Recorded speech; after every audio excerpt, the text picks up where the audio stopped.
Sa mga naghahanap po ng bago naming available, bali may 5 po kami nakita na quality. Yan guys, kitang-kita nyo naman po. Bali lahat sila 2 months. Flex po natin sila isa-isa. Yan po sila.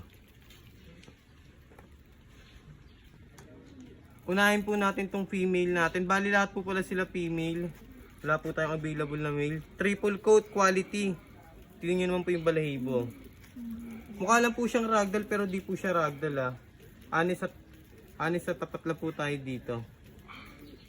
Yan, wala po tayong dinagdag na braid, blue eyes, pure Persian, female, 2 months old. Kaka 2 months lang po niya ngayon. Quality.